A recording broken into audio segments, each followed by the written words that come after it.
La primera noticia sobre los fusilamientos clandestinos de junio de 1956 me llegó en forma casual, a fines de ese año, en un café de La Plata. En ese mismo lugar, 6 meses antes, nos había sorprendido una medianoche el cercano tiroteo con que empezó el asalto al comando de la Segunda División y al Departamento de Policía en la fracasada Revolución de Valle. Recuerdo cómo salimos a tropel, los jugadores de ajedrez, los jugadores de codillo y los parroquianos ocasionales, para ver qué festejo era ese, y cómo a medida que nos acercábamos a la Plaza San Martín nos íbamos poniendo más serios y éramos cada vez menos, y al fin cuando crucé la plaza me vi solo. Y cuando entré a la estación de ómnibus ya fuimos de nuevo unos cuantos, inclusive un negrito con uniforme de vigilante que se había parapetado detrás de unas gomas y decía que revolución o no, a él no le iban a quitar el arma, que era un notable Mauser del año 1901. Recuerdo que después volví a encontrarme solo, en la oscurecida calle 54, donde 3 cuadras más adelante debía estar mi casa, a la que quería llegar, y finalmente llegué 2 horas más tarde, entre el aroma de los tilos que siempre me ponía nervioso, y esa noche más que otras. Recuerdo la incoercible autonomía de mis piernas, la preferencia que en cada bocacalle demostraban por la estación de ómnibus, a la que volvieron por su cuenta 2 y 3 veces, pero cada vez de más lejos, hasta que la última no tuvieron necesidad de volver porque habíamos cruzado la línea de fuego y estábamos en mi casa. Mi casa era peor que el café, y peor que la estación de ómnibus, porque había soldados en las azoteas y en la cocina y en los dormitorios, pero principalmente en el baño. Y desde entonces he tomado aversión a las casas que están frente a un cuartel, un comando o un departamento de policía. Tampoco olvido que pegado a la persiana oí morir a un conscripto en la calle y ese hombre no dijo «¡Viva la patria!», sino que dijo «¡No me dejen solo, hijos de puta!». Después no quiero recordar más. Ni la voz del locutor en la madrugada anunciando que 18 civiles han sido ejecutados en Lanús, ni la ola de sangre que anega al país hasta la muerte de Valle. Tengo demasiado para una sola noche. Valle no me interesa. Perón no me interesa. La revolución no me interesa. ¿Puedo volver al ajedrez? Puedo.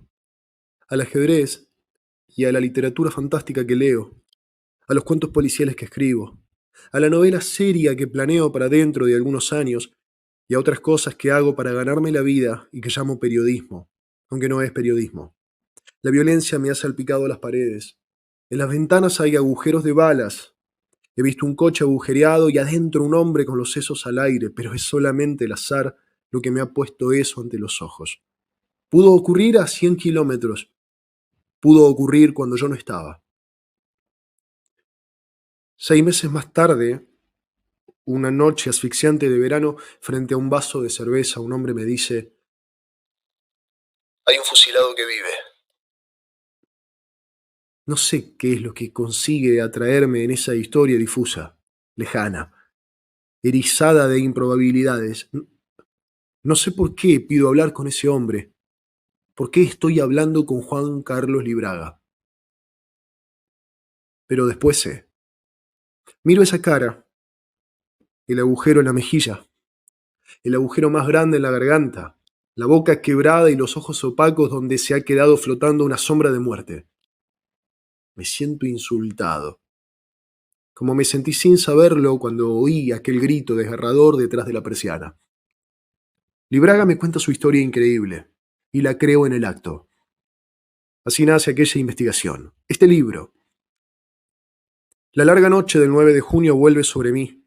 Por segunda vez me saca de las suaves, tranquilas estaciones. Ahora, durante casi un año no pensaré en otra cosa. Abandonaré mi casa y mi trabajo. Me llamaré Francisco Freire. Tendré una cédula falsa con ese nombre. Un amigo me prestará una casa en el Tigre. Durante 2 meses viviré en un helado rancho de Merlo. Llevaré conmigo un revólver. y a cada momento las figuras del drama volverán obsesivamente. Libraga bañado en sangre caminando por aquel interminable callejón por donde salió de la muerte, y el otro que se salvó con él disparando por el campo entre las balas, y los que se salvaron sin que él supiera, y los que no se salvaron. Porque lo que sabe Libraga es que eran unos cuantos, y lo llevaron a fusilar, que eran como 10 y lo llevaron, y que él y Yunta estaban vivos. Esa es la historia que le oigo repetir ante el juez. Una mañana en que soy el primo de Libraga y por eso puedo entrar en el despacho del juez, donde todo respira discreción y escepticismo, donde el relato suena un poco más absurdo, un grado más tropical, y veo que el juez duda, hasta que la voz de Libraga trepa esa ardua colina detrás de la cual solo queda el llanto, y hace ademán de desnudarse para que le vean el otro balazo. Entonces estamos todos avergonzados. Me parece que el juez se conmueve, y a mí vuelve a conmoverme la desgracia de mi primo. Esta es la historia que escribo en caliente y de un tirón, para que no me ganen de mano, pero que después se me va arrugando día a día en un bolsillo, porque la paseo por todo Buenos Aires y nadie me la quiere publicar, y casi ni enterarse. Es que uno llega a creer en las novelas policiales que ha leído o escrito, y piensa que una historia así, con un muerto que habla, se la van a pelear en las redacciones. Piensa que está corriendo una carrera contra el tiempo, que en cualquier momento un diario grande va a mandar una docena de reporteros y fotógrafos como en las películas. En cambio se encuentra con un multitudinario esquive de bulto. Es cosa de reírse. A 12 años de distancia, porque se pueden revisar las colecciones de los diarios. Y esta historia no existió ni existe. Así que ambulo por suburbios cada vez más remotos del periodismo, hasta que al fin recalo en un sótano de Leandro Alem donde se hace una hojita gremial y encuentro un hombre que se anima, temblando y sudando, porque él tampoco es un héroe de película, sino simplemente un hombre que se anima, y eso es más que un héroe de película. Y la historia sale. Es un tremolar de hojitas amarillas en los kioscos, sale sin firma, mal diagramada, con los títulos cambiados, pero sale. La miro con cariño mientras se fuma en 10 millares de manos anónimas. Pero he tenido más suerte todavía. Desde el principio está conmigo una muchacha que es periodista, se llama Enriqueta Muniz y se juega entera. Es difícil hacerle justicia en unas pocas líneas, simplemente quiero decir que en algún lugar de este libro escribo, hice, fui, descubrí, pero debe entenderse hicimos, fuimos, descubrimos. Algunas cosas importantes las consiguió ella sola, como los testimonios de los exiliados.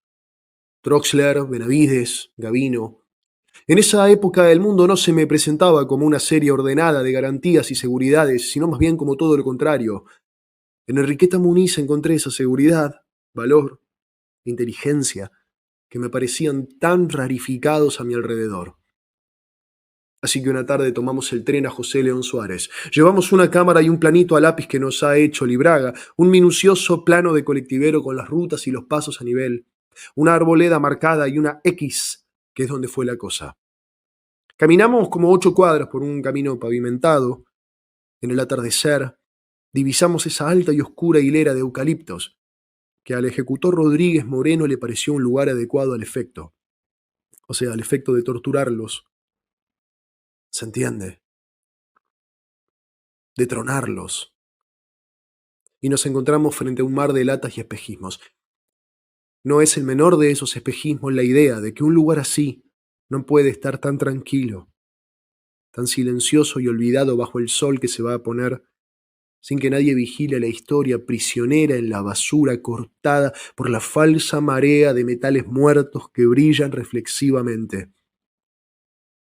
Pero Enriqueta dice, aquí fue, y se sienta en la tierra con naturalidad para que le saque una foto de picnic, porque en ese momento pasa por el camino un hombre alto y sombrío, con un perro grande y sombrío. No sé por qué uno ve esas cosas, pero aquí fue. Y el relato de Libraga corre ahora con más fuerza. Aquí el camino, Allá la zanja y por todas partes el basural y la noche. Al día siguiente vamos a ver al otro que se salvó, Miguel Ángel Giunta, que nos recibe con un portazo en las narices. No nos cree cuando le anunciamos que somos periodistas. Nos pide credenciales que no tenemos. Y no sé qué le decimos a través de la mirilla. Qué promesa de silencio. Qué clave oculta para que vaya abriendo la puerta de a poco y vaya saliendo, cosa que le lleva como media hora, y hable, que le lleva mucho más. Es matador escuchar a Giunta, porque uno tiene la sensación de estar viendo una película que desde que se rodó aquella noche gira y gira dentro de su cabeza, sin poder parar nunca. Están todos los detallecitos, las caras, los focos, el campo, los menudos ruidos, el frío, el calor, la escapada entre las latas y el olor a pólvora y a pánico. Y uno piensa que cuando termine va a empezar de nuevo, como es seguro que empieza dentro de su cabeza ese continuado eterno. Pero lo que más aflige es la ofensa que el hombre lleva adentro. Cómo está lastimado por ese error que cometieron con él, que es un hombre decente y ni siquiera fue peronista. Y todo el mundo le puede decir quién soy yo, aunque eso ya no es seguro, porque hay dos yuntas. Este que habla torrencialmente mientras se pasa la gran película y otro que a veces se distrae y consigue sonreír y hacer un chiste como antes. Parece que aquí va a terminar el caso, porque no hay más que contar. Dos sobrevivientes y los demás están muertos. Uno puede publicar el reportaje a Giunta y volver a aquella partida que dejó suspendida en el café hace un mes, pero no termina. A último momento, Giunta se acuerda de una creencia que él tiene, no de algo que sabe, sino de algo que ha imaginado o que oyó murmurar, y es que hay un tercer hombre que se salvó. Entre tanto, la gran divinidad de la picana y sus metralletas empieza a tronar desde La Plata.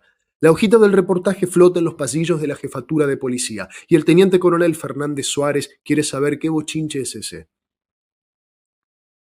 El reportaje no estaba firmado, pero al pie de los originales figuraban mis iniciales.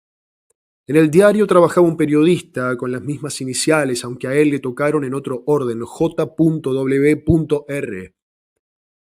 Una madrugada se despierta para contemplar una interesante concentración de fusiles y otros implementos y logísticos, y su espíritu experimenta esa gran emoción previa a una verdad por revelarse. Lo sacan en calzoncillos y lo trasladan en un vuelo a La Plata y a la jefatura. Lo sientan en un sillón y enfrente está sentado el teniente coronel, que le dice: "Y ahora por favor hágame un reportaje a mí". El periodista aclara que no es a él a quien corresponden esos honores, mientras por lo bajo se acuerda de mi madre. La rueda sigue girando. Hay que ir por esos andurriales en busca del tercer hombre, Horacio Diciano, que se ha vuelto lombriz y vive bajo tierra. Parece que ya nos conocen en muchas partes, los chicos por lo menos nos siguen y un día una nena nos para en la calle. El señor que ustedes buscan, nos dice, está en su casa. Les van a decir que no está, pero está. ¿Y vos sabés por qué venimos? Sí, yo sé todo. Nos dicen que no está, pero está. Y hay que ir venciendo las barreras protectoras, las cautelosas deidades que custodian a un enterrado vivo. Esta pared, esta cara que niega y desconfía. Se pasa del sol de la calle a la sombra del Porsche. Se pide un vaso de agua y se está adentro, en la oscuridad. Se pronuncian palabras ganzúa, hasta que la más oxidada del manojo funciona. Y don Horacio Diciano sube la escalera tomando de la mano de su mujer, que lo trae como un chico. Así que son tres. Así que son tres. Al día siguiente llega al periódico una carta anónima y dice que lograron fugar Libraga, Giunta y el ex suboficial Gavino. Así que son cuatro. Y Gavino, dice la carta, pudo meterse en la embajada de Bolivia y asilarse a aquel país. En la embajada de Bolivia no encuentro pues a Gavino, pero encuentro a su amigo Torres, que sonríe. Cuenta los dedos, me dice, le faltan dos. Y me habla de Troxler y Benavides, así que son 6. Y ya que estamos, ¿no serían 7? Puede ser, me dice Torres, porque había un sargento con un apellido muy común, algo así como García o Rodríguez, y nadie sabe qué ha sido de él. A los 2 o 3 días vuelvo a ver a Torres y le disparo a quemarropa. Rogelio Díaz. Se le ilumina la cara. ¿Cómo hizo? ¿Cómo hizo? Ya no recuerdo cómo hice, pero son 7. Entonces puedo sentarme, porque ya he hablado con sobrevivientes, viudas, huérfanos, conspiradores, asilados, prófugos, delatores presuntos, héroes anónimos. En el mes de mayo tengo escrita la mitad de este libro. Otra vez el paseo en busca de alguien que lo publique. Por esa época los hermanos Jacobela han sacado una revista. Hablo con Bruno, después con Tulio. Tulio Jacobela lee el manuscrito y se ríe, no del manuscrito, sino del lío en que se va a meter y se mete. Lo demás es el relato que sigue.